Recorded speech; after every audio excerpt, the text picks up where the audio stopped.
সবাই মিলে ঋষিকে চেপে ধরে। ঝিল্লি কি তার মনে একটুও জায়গা করতে পারেনি? সে কি ঝিল্লিকে একটুও ভালোবাসে না? হ্যাঁ বন্ধুরা, তেঁতুল পাতা ধারাবাহিকের আজকের পর্বে ধারাবাহিকের শুরুতে আমাদের তেঁতুল পাতার উঠানে দেখানো হয়। সেখানে খেয়ালি অনেক কান্নাকাটি করছিল এবং নিজের শব্দ স্বীকার করছিল। সে বলে, আমি হেরে গেলাম, আমি সব দিক দিয়ে হেরে গেলাম।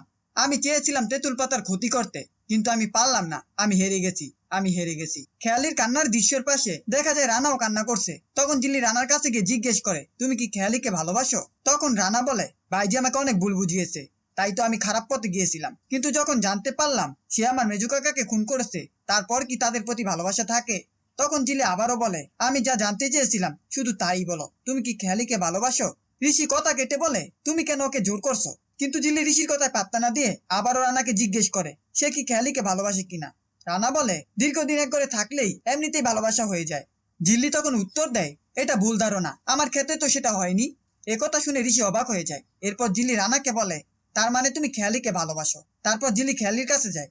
খেয়ালি কাঁদতে কাঁদতে বলে, আমাকে তো কেউ বললো না ওরা আমাকে মেনে নেবে। জিল্লি খেয়ালিকে সান্ত্বনা দিয়ে বলে, আমি তোমায় কথা দিচ্ছি, তুমি ভালো হয়ে ফিরে এসো, সবাই তোমাকে মেনে নেবে, তুমি এবারই মেয়ে হয়ে থাকবে। এরপর জিল্লি অমিতকে বলে খেয়ালিকে নিয়ে যাওয়ার জন্য। তখন খেয়ালি একটু সময় চেয়ে নেয়। এরপর খেয়ালি সকলের কাছে ক্ষমা চায় নিজের ভুলগুলোর জন্য, এমনকি সে জিল্লির পায়ের উপর পড়ে ক্ষমা চায়। তখন জিল্লি খেয়ালিকে বুকে টেনে নেয় এবং বলে, আমরা তোমার অপেক্ষায় রইলাম।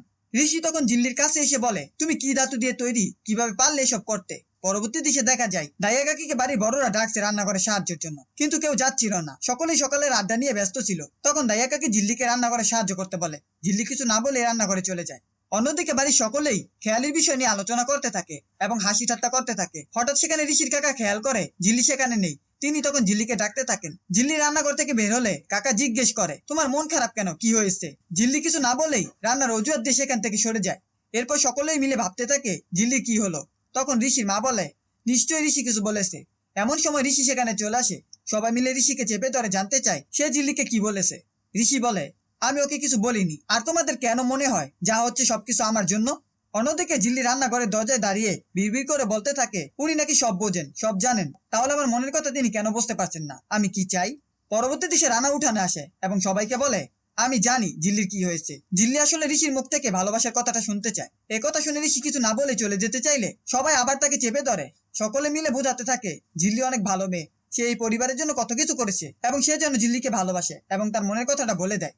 এরপর রানা তার ভাই বোনদের নিয়ে আলোচনা করতে থাকে এবং ঋষিকে জিজ্ঞেস করে, তোর মনে কি সত্যি জিল্লি একটুও জায়গা করে নেয়নি? তখন ঋষি পূর্ণ স্মৃতিগুলো মনে পড়ে, যেখানে গোডাউনে জিল্লি তাকে বাঁচিয়েছিল এবং জড়িয়ে ধরেছিল। এরপর সবাইকে খেতে ডাকা হয়। সকলে মিলে খেতে বসে যায়। শেষ দৃশ্যে দেখা যায় জিল্লি ঋষিকে খাবার দিয়ে যায়, কিন্তু ঋষি সেই খাবার না খেয়ে তার বড় মাকে বলে, আমাকে মাংস ভাত দাও। একথা শুনে সবাই অবাক হয়ে যায়। এরপর বড় মা ঋষিকে খাবার এনে দেয়। তখন ঋষি পরিবারের সবার সঙ্গে মাটিতে খেতে বসে। এটা দেখে জিল্লি এবং বাকিরা সবাই অবাক হয়ে যায়। এই ছিল তেঁতুল পাতা ধারাবাহিকের আজকের আপডেট। ভিডিওটি ভালো লাগলে চ্যানেলটিকে সাবস্ক্রাইব করে পাশে থাকা বেল আইকনটি অন করে দিন এবং আপনাদের মূল্যবান কমেন্ট করতে ভুলবেন না।